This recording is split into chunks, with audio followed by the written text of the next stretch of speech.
प्रातः क्लास चल रहा था। 22 जून 1968 शनिवार को 30वें पेज के 7वीं-8वीं लाइन में बात चल रही थी पढ़ाई। पढ़ाई बगैर तो न पुरानी दुनिया में कोई ऊंच पद मिलता है और न नई दुनिया में कोई ऊंच पद मिलता है। पढ़ाई बगैर, मुरली बगैर इन बेचारी बूढ़ियों का भी क्या हाल होगा। तो उस समय में भी मुरली मुरली मुरली कहाँ की बात है? ओम मंडली की।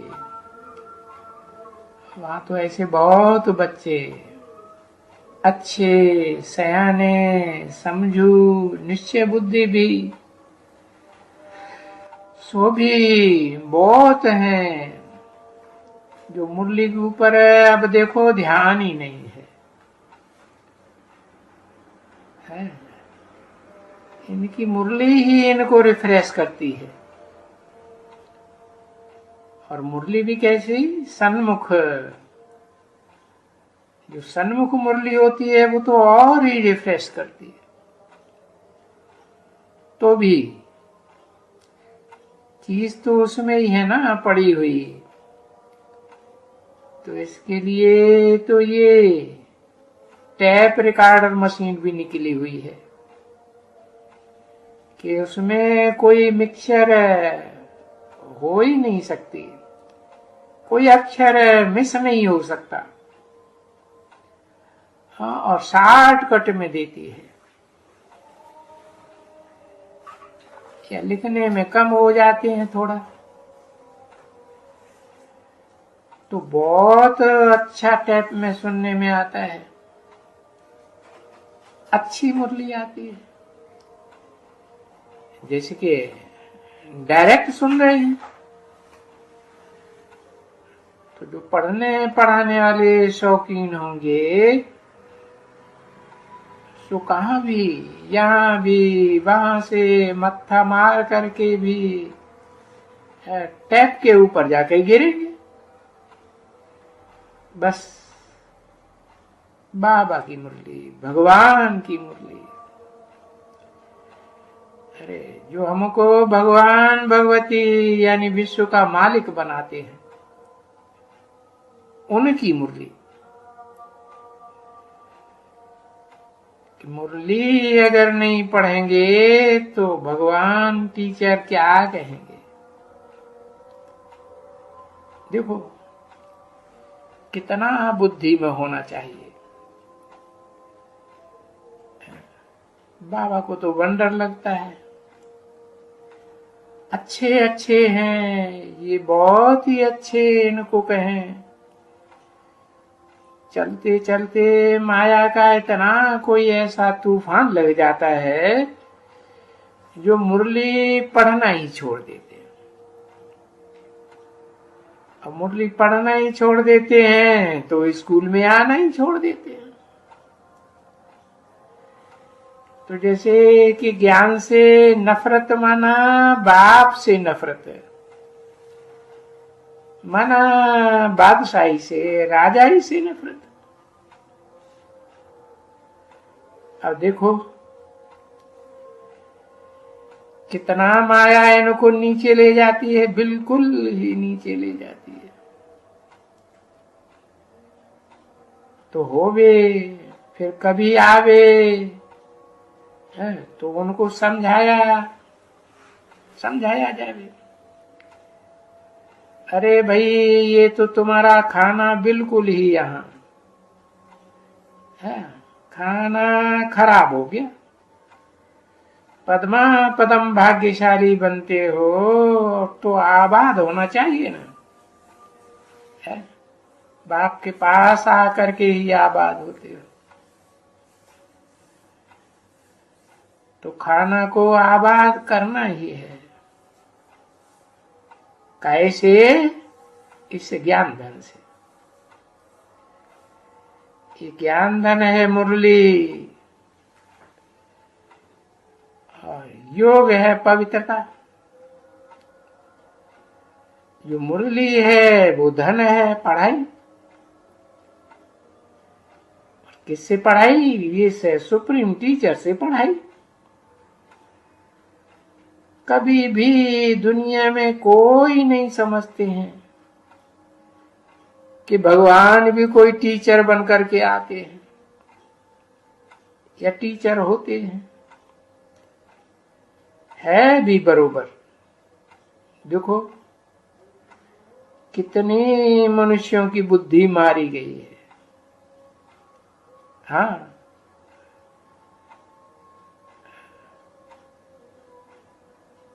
हमारी माया मौसी कहा जाता है ना, माँ के समान मान लेते हैं, तो कितना बुद्धि को मार डालती है। जो हम कुछ भी नहीं समझते हैं, एकदम बुद्धि भ्रष्ट कर देती। कोई एक अक्षर भी नहीं समझते। भक्ति तो बिल्कुल ही की, परंतु बिल्कुल ही ब्लाइंड फेथ में रह करके भक्ति की। एकदम अंधे बन गए, बिल्कुल ही बेसमझ बन गए। और बाबा तो खुद आकर कहते हैं तुम कितने बेसमझ बन गए हो। अरे तुम कितना लायक थे, कितना मैंने तुम्हें लायक बनाया था, अभी कितने नालायक बन गए, कहेंगे ना। यानी लायक न स्वर्ग के रहे, अपने सुखधाम के मालिक न रहे। अभी मैं आया हूं फिर से तुम बच्चों को लायक बनाने के लिए। इसलिए क्या करना चाहिए? श्रीमत पर तो जरूर चलना चाहिए। किसकी श्रीमत पर? जिससे श्रेष्ठ ते श्रेष्ठ और कोई आत्मा इस संसार में पार्ट बजाने वाली हो ही नहीं सकती। कहेंगे सुप्रीम सोल। तो इस पढ़ाई में और कुछ न करो, एक बात तो जरूर मानो ना, माना माम एकम याद करो और माम एकम से पढ़ाई पढ़ो और सब गुरुओं को छोड़ो। गीता में भी देखा ना, सर्वधर्मान परित्यज्य, सब धर्मों को छोड़ो। अब धर्मों को छोड़ेंगे तो धर्म पिताओं को भी छोड़ना पड़ेगा, उनके पीछे थोड़े ही लगे रहेंगे। तो पढ़ाई पढ़ो और सुप्रीम सोल को याद करो, सुप्रीम टीचर को याद करो। जैसे स्कूल में पढ़ो, टीचर को याद करो। हाँ? कि भाई दूसरी तीसरी बात होती है क्या? नहीं, पढ़ाई और टीचर। तो पढ़ाई में तो जरूर मार्क्स होने के लिए, पास होने के लिए पढ़ते हो ना। और कैरेक्टर भी तो बहुत अच्छे चाहिए। तो बाप तो कैरेक्टर के लिए भी एम ऑब्जेक्ट पूरी देते हैं कि तुमको ऐसा कैरेक्टरधारी बनना है।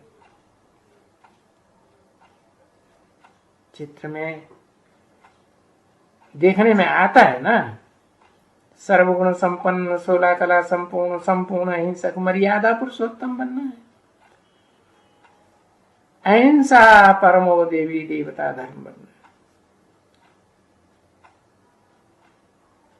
तो बाप तो करेक्टर के लिए भी पूरी अहम ऑब्जेक्ट देते हैं कि तुमको ये बनना है। क्यों ये बनना है? करेक्टर के लिए बनना है, और तो कोई ऐसी बात है नहीं।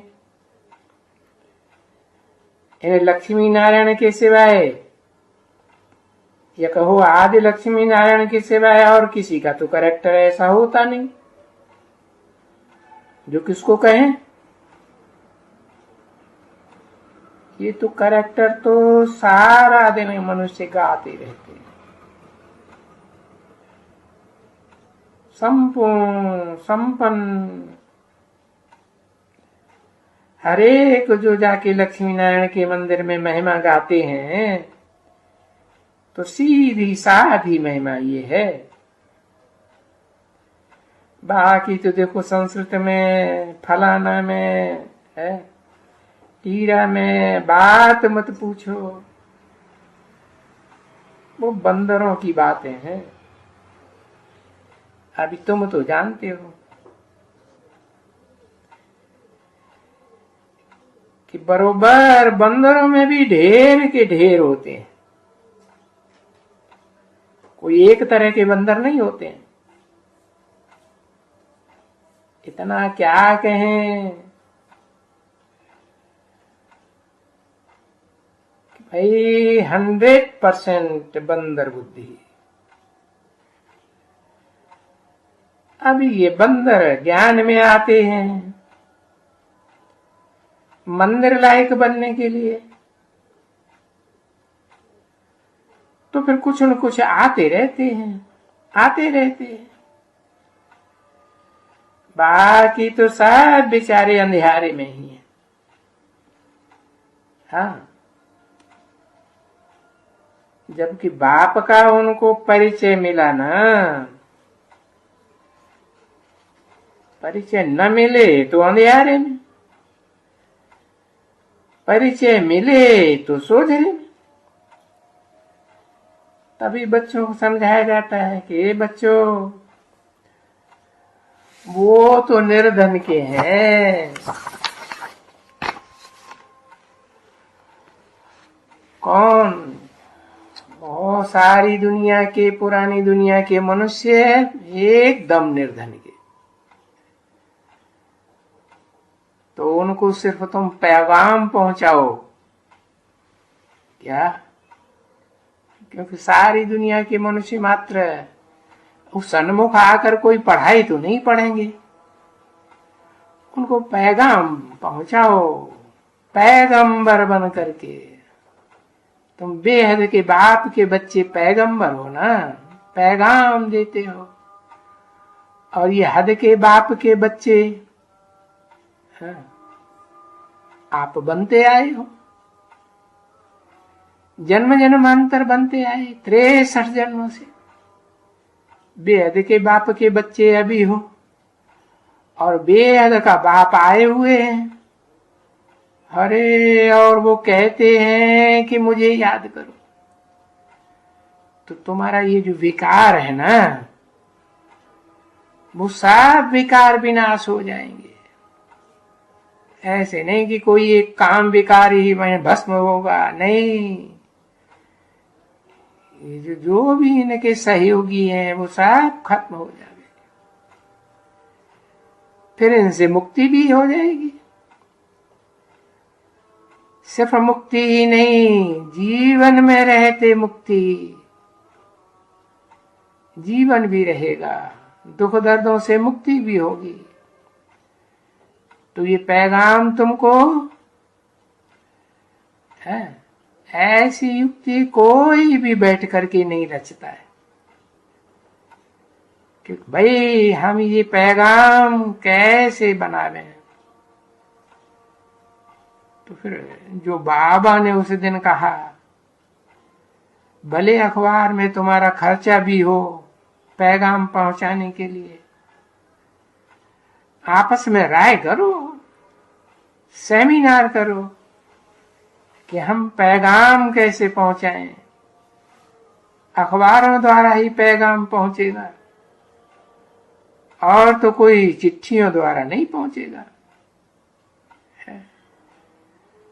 तो मूल है अखबारों द्वारा। नहीं तो अखबार एक दो के पैगाम को लिखती है, सब अखबारें लिखती हैं, अक्सर कर करके लिखती तो है ना। तो छोटी हो अखबारें, बड़ी अखबारें हो, तुम ऐसी युक्ति रचो जो वो लोग के पास तुम्हारा पैगाम, ये पैगाम जावे कि तुम एक बाप को याद करो जो ऊंचे से ऊंचा बाप है, जिसका कोई बाप नहीं। तो तुम्हारा ये विक्रम भस्म हो जाएगा। क्यों? क्योंकि पहले भी तुम आत्माएं सभी पवित्र आत्माएं थी, अब यह पवित्र बनी हो। संग के औरों के संग के रंग में आने से अभी फिर पवित्र बनना है। अभी तो कोई भी नहीं कह सकते हैं कि हम पवित्र आत्मा हैं। कहते भी हैं पाप आत्मा, पुण्य आत्मा। तो कोई ये तो छाती ठोक कर कह ही नहीं सकता कि हम पवित्र आत्मा है। इम्पॉसिबल है, क्योंकि बाप ने समझाया है कि पवित्र आत्माएं तो पवित्र दुनिया में, नई दुनिया में होती हैं। नाम ही है उनका हेवनली गॉडफादर। तो हेवन ही आकर रचेंगे ना। हेवन माना नई दुनिया, हेल माना पुरानी दुनिया। तो ये तो पुरानी अपवित्र दुनिया है। इसमें तो काम क्रोध की आग लगी हुई है। हेल है ना, इसमें एक भी नहीं रह सकते, सब खलास हो जाएंगे। पवित्र बनने से श्रीमत पर तुम पवित्र बनती हो, आत्मा प्योर बन जाती है। तो शरीर के लिए कहा जाता है कि शरीर जो अपवित्र है, अपवित्र बन गया है, इस अपवित्र शरीर को छोड़ देना है। पुराना शरीर है ना, है। इस शरीर से जन्म जन्मांतर सुख भोगते भोगते कितना पुराना हो गया। तो आत्मा शरीर छोड़ देती है, और छोड़ना ही है। ऐसे हो नहीं सकता है कि आत्मा प्योर हो जावे और फिर इसी पुरानी दुनिया में बनी रहे, है? ये शरीर पुराना बना रहे। अरे ये तो कभी हो ही नहीं सकता। अगर थोड़ा भी अपवित्रता होगी, रिंचक मात्र भी अपवित्रता होगी, तो शरीर पुराना शरीर नहीं रहेगा। शरीर रहेगा तो दुखी होगा, बीमार दुखी रोगी परेशान। और जब याद करते करते एकदम अपन को जैसे आए थे ना तुम इस दुनिया में पहले पहले, तो तुम तो कहते आए हो कि हम आए थे जब सतयुग से, तब बहुत पवित्र थे। नाम ही था सत्य का युग, सतयुग। और फिर हम जा करके गर्भ महल में बैठे थे, और अभी तो देखो गर्भ जेल है। पैदा होते हैं तो भी त्राहता है, रोते रोते पैदा होते। गर्भ में अंदर रहते हैं तो भी त्राह आत्मा करती है। तो बहुत पवित्र थे नई दुनिया में, अभी पुरानी दुनिया में बिल्कुल न पवित्र। तो जब हम गर्भ महल में बैठे थे तो कितने सुखी थे, जन्म जन्मांतर सुखी रहे। अभी भी हम जाएंगे। कौन जाएंगे? हम आत्मा जाएंगे। तो फिर आएंगे इस दुनिया में, वहां इस घर से हो करके आएंगे। आत्माओं का घर है, वहां विनाशी शरीर का घर थोड़ा ही है। जैसे कि घर से हो करके है, वो घर तो जैसे ऑर्डिनरी बात हो गई।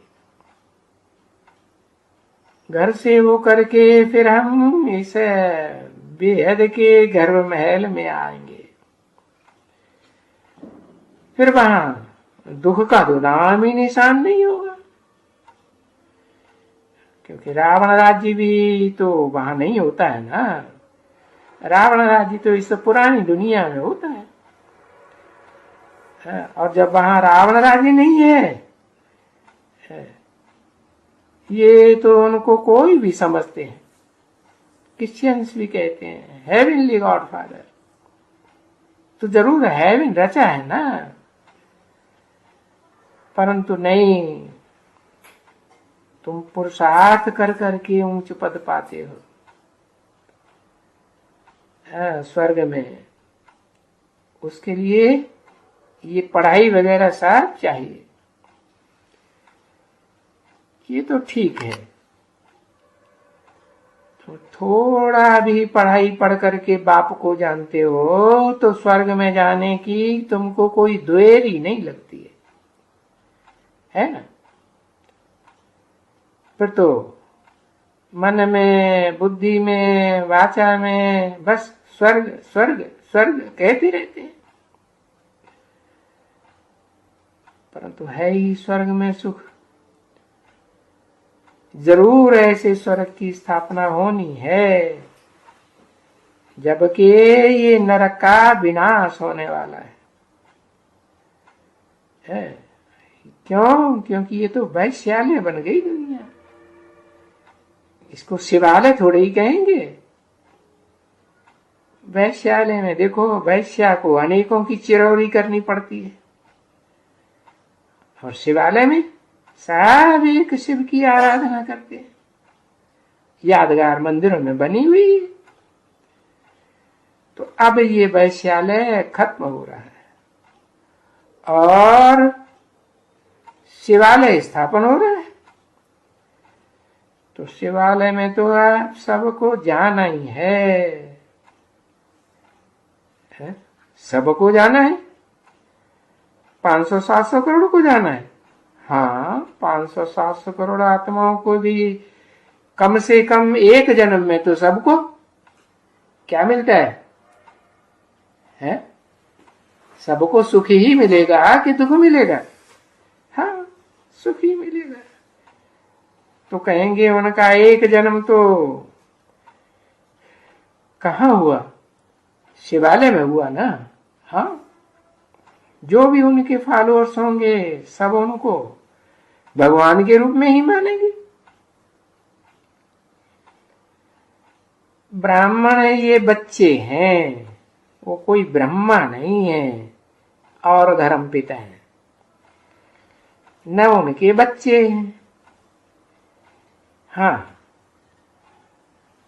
उन धर्म पिताओं को अपने धर्म के फॉलोअर्स का पिता कहेंगे, अपनी प्रजा के पिता हैं। बाकी ब्रह्मा तो नहीं कहेंगे। ब्रह्मा तो तब कहा जाता है जब सुप्रीम सोल बाप उसमें प्रवेश करे। चलो मुकर्रर रूप से न पर प्रवेश करे, कम से कम टेम्परेरी तो प्रवेश करे। ये जो सुनते हैं ये ज्ञान, वो तो जानते हैं कि हम शरीर छोड़ कर करके अब बाप के पास आए हैं। अभी कोई शरीर छोड़ करके हम प्रिंस बनेंगे, कोई शरीर छोड़ करके प्रजा में चले जाएंगे, लेकिन सुखी प्रजा बनेंगे। है, प्रजा को भी कोई प्रकार का दुख थोड़ा ही होगा। प्रजा वालों को भी जो प्रिंस नहीं कहेंगे, है नहीं। तो जो पूरा बेगर, कुछ भी जिसके पास न हो, लाइन क्लियर बिल्कुल, पूरा बेगर तो फुल पूरा प्रिंस बनते हैं, क्योंकि पूरा बाप को याद करते हैं ना, है? अपने शरीर को भी याद नहीं करते, उसको कहा जाता है पूरा बेगर। यानी आत्मा को जैसे कि शरीर भी नहीं रहा,